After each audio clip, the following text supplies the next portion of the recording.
Travel along, Catholic pilgrims, for 1 year as we read through St. Faustina's diary.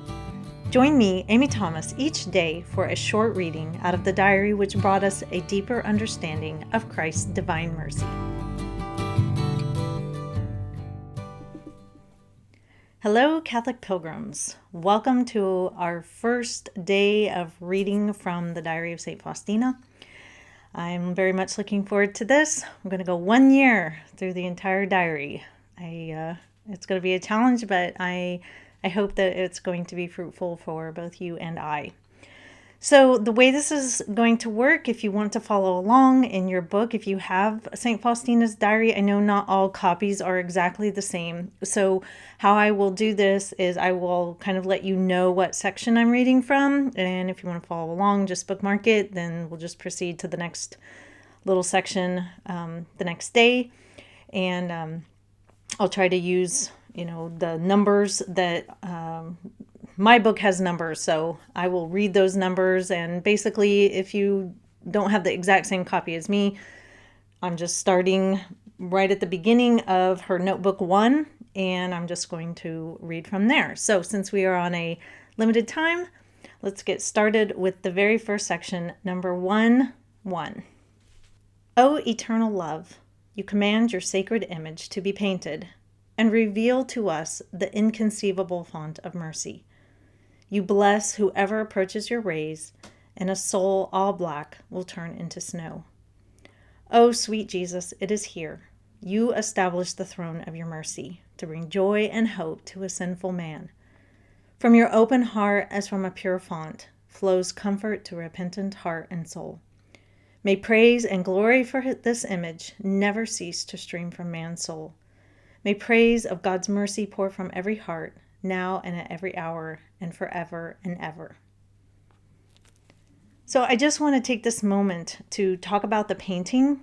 So as we're going to find as we read through St. Faustina's diary, Christ instructed St. Faustina to paint an image of his divine mercy. I have that image in my home, and I told you in the introduction episode that my husband also has one at work. If you don't have it in your home, I highly encourage you to get one. It just, I think, adds so much peace to a home.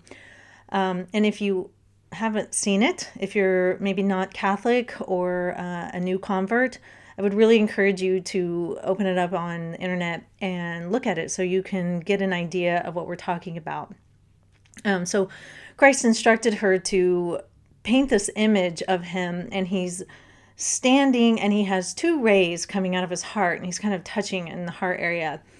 And one ray is white and the other ray is red, and they signify something. So the white represents water, which makes souls righteous, and the red stands for blood, which is the life of the soul.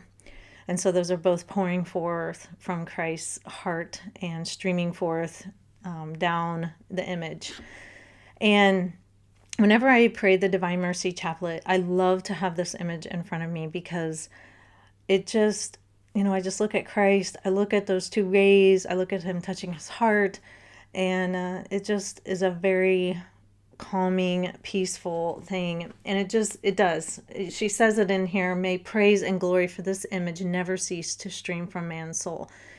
And when I look at it, I do. I feel great gratitude, and it just makes me want to praise him that he loves me enough to show me mercy. So I would highly encourage you, as we're going through this, if you don't have a Divine Mercy image, to get one. You can find it at any Catholic bookstore or online. It's very, very easy, and just position it. And if you do happen to pray the Divine Mercy Chaplet, it's definitely a good painting to have in front of you. So next we're going to move on to 2. When I look into the future, I am frightened. But why plunge into the future?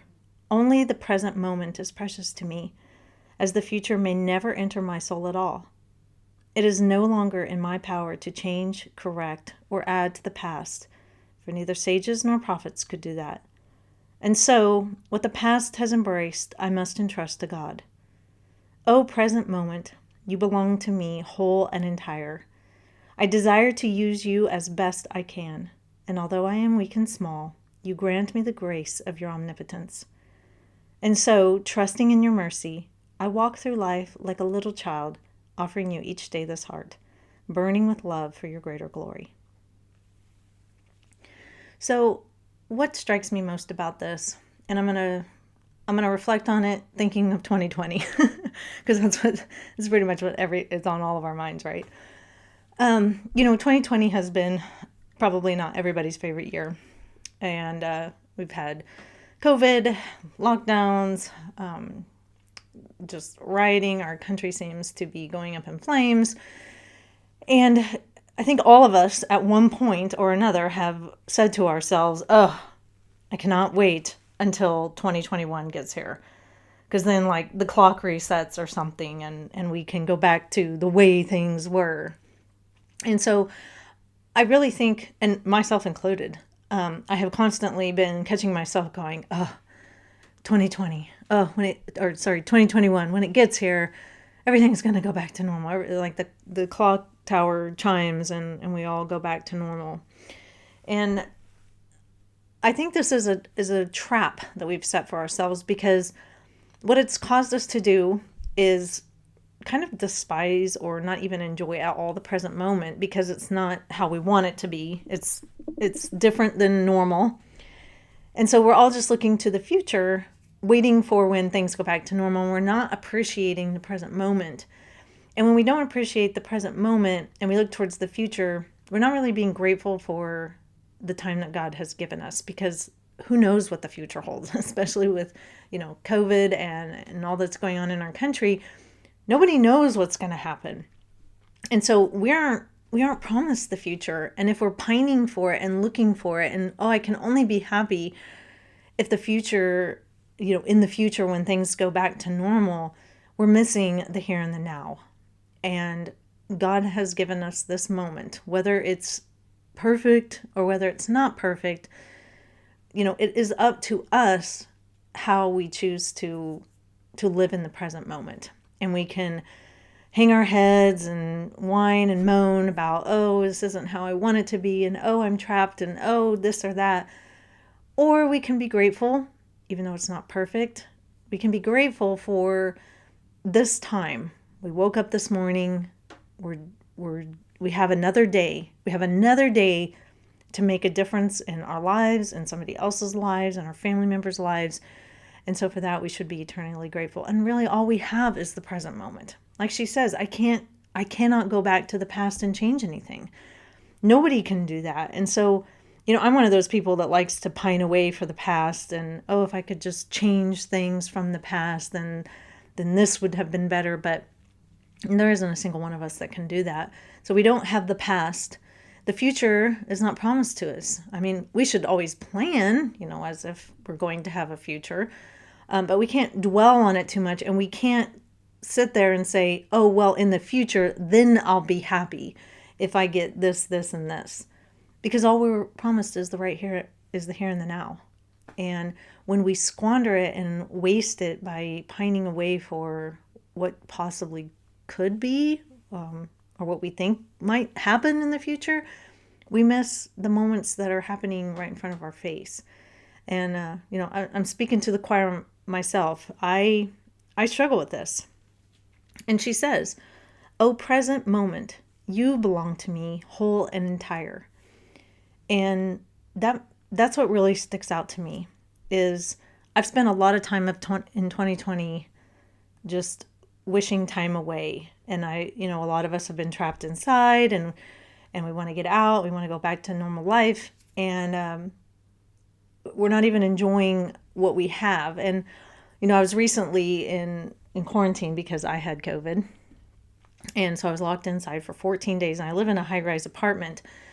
And so I couldn't even go out in the backyard or anything. So 14 days without stepping outside. That was a lot. And that was a lot to take. But I decided when it first started that I was not going to give into, in 14 days, then I can get on with my life. I made sure I had a plan for every day to improve myself, to try to improve other people's lives through prayer. I asked people for their intentions so I could pray for them during that time. And I tried my hardest to make that present moment every day when I woke up in quarantine fruitful. And I honestly look back at it now, because when it started, I was like, oh my gosh, this is just going to be awful. I'm going to be stuck inside for 14 days. But every day when I got up, I had my plan, my prayer time, I stretched, I worked out, I practiced Turkish, I wrote, I reflected, you know, did all these things. And it wasn't horrible. It was actually a little enjoyable. I mean, I wouldn't want to do it all the time, but I realized that I was making the present moment count, and I was happy. I didn't slip into depression, and I kept my focus, and that really speaks to me what she's saying here, because it was the present moment, and that's what belonged to me. And it was my choice how I was going to approach that situation. And so that's what I would focus on today. Maybe think about a little, are you looking to the future? In the future, I'll be happy, or are you taking advantage of the present moment, even when it's good and when it's bad? We got to give glory to God in the good and the bad times. And each day can teach us something and make us better people if we allow that to happen. So I will see you tomorrow, Catholic Pilgrims. And until next time, live the faith boldly.